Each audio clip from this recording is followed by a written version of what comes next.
Today we are doing task number 3, practical example of network security.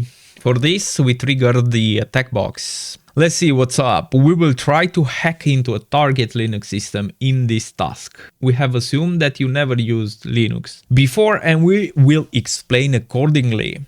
Okay, just here explaining how we open the attack box and just open the terminal. The first step on our attack is recon. Okay, we just take the IP of our spawn box. We say nmap.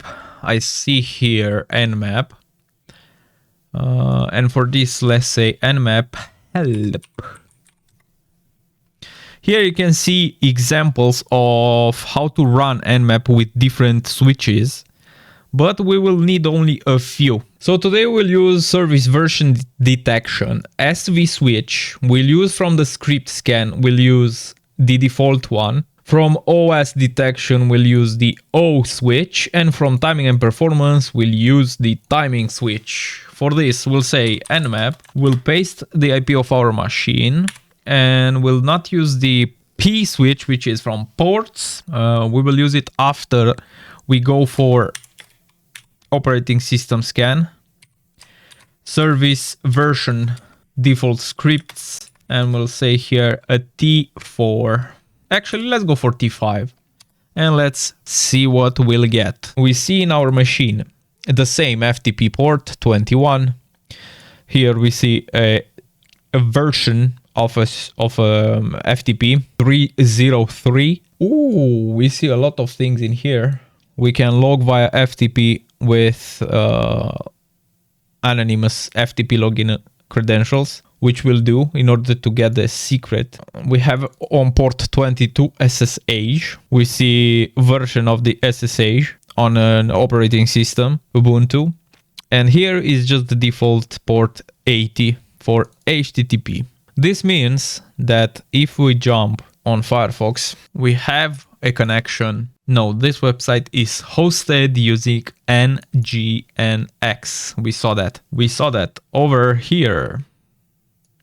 We discovered 3 services running: FTP, SSH, and HTTP. FTP stands for File Transfer Protocol and is used to transfer files between machines.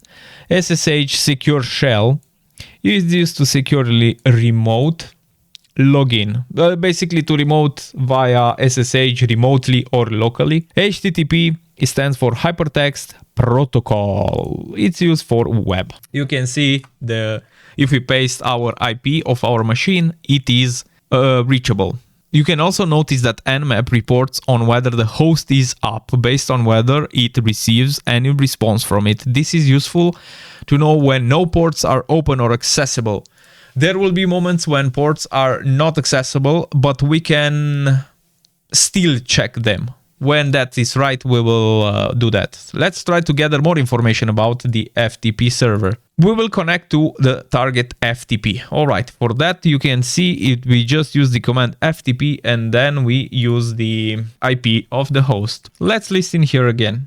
We have nothing. Perfect. Now, I moved to downloads for a specific reason. I will show you that. Now let's log into our vulnerable machine. We'll say for the user anonymous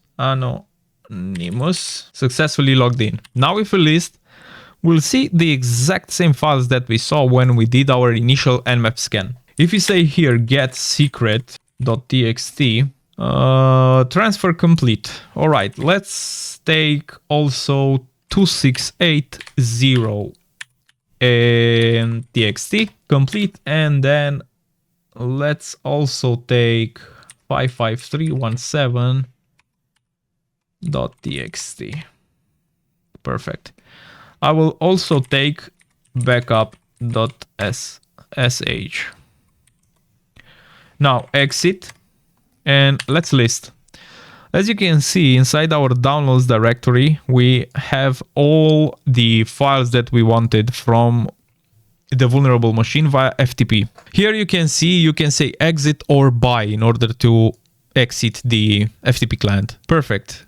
Now, you can see here that it says, it explains the files that we find in our machine, in our vulnerable machine. And now you can see that it logs via SSH. This means that we will find in the secret file, we find a password. Yes, we found one. We found the password. For this, we say SSH root at the IP of our machine 10.10.183.170 with the password. Here we say yes, and the password that was provided in secret. And now we can see that we are root. This means that we can find anything. Here, if we list inside the root directory, we can see that we have a flag.txt. Here we cat flag.txt. Here we can see the first flag because I see we have another flag under home librarian. Here we can see the second flag. Let's summarize what we have done in this task to get root access on the target system of IP address 10.10.183.170. We used the nmap to learn about the running services. We connected to the FTP server to learn more about its configuration. We discovered a file containing the root password mistakenly copied to a public folder. We used the password we found, allowing us to log in successfully via SSH.